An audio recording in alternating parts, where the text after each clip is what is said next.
Okay, this is the GE glucometer. So with the GE glucometer, you're going to need test strips specific to the GE meter. You're going to need a Lancet device. This is the one that currently we see provided with the GE meter. And then you're going to need a box of Lancets to put into your Lancet device.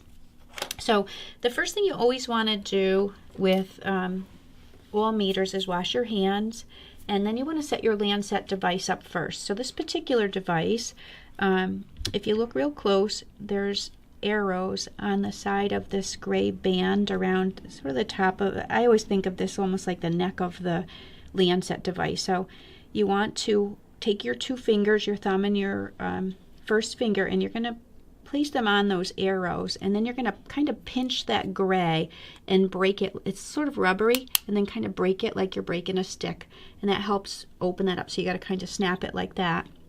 And then you want to get a hold of your Lancet, and your Lancet's going to go into that circular area, and you want to make sure you slide that in as far as you can get it. And then you're going to twist off your little needle cap, and then there's this long gray button here.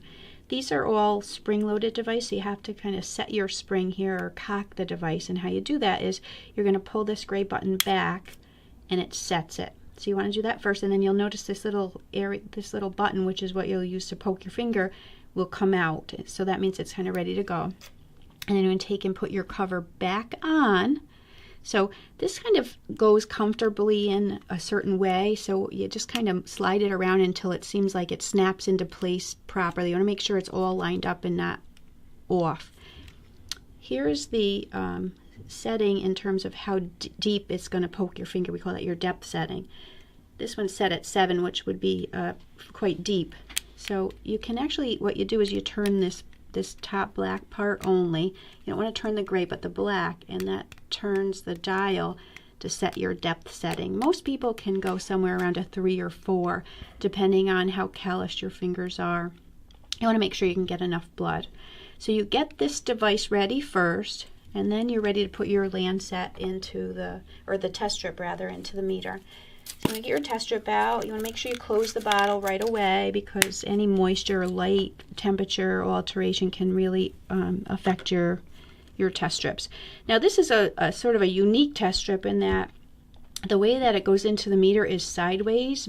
Okay, so it's a plastic strip, and you're going to see that little blue protruding area should be pointing out of the meter. So you're going to just take it and you're going to push it all the way in. You're holding it here, you're not going to hurt anything. And then it's asking for your blood when you see this little black drop. And where the blood actually goes on this test strip is at the end, okay? So I would take, at that point, after I set that up, I take this Lancet device. You're going to hold your finger up against the hole on the end of that black cap, and then you're going to push this button here. I'm not actually going to poke myself, but you push that button, and then you're going to work your blood down from the joint of your finger and give it a squeeze.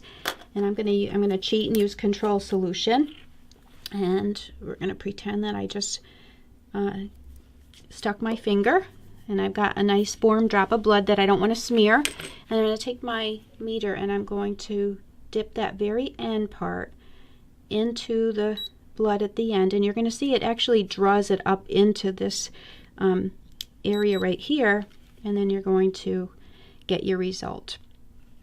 Now, all test strips and Lancets, you want to make sure that you throw in a sharps container at home.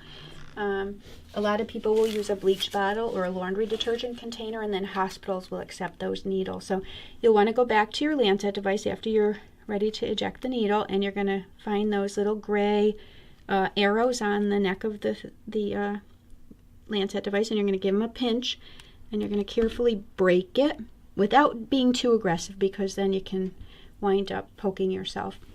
And on that long gray button, you're going to point this downward, and then you're going to push this forward, and it kind of loosens that Lancet up so it's easier. Either you can pull it out if it's not coming out, or in this case it loosened it up so much it fell right out, and then you can take your Lancet and throw it in your sharps container.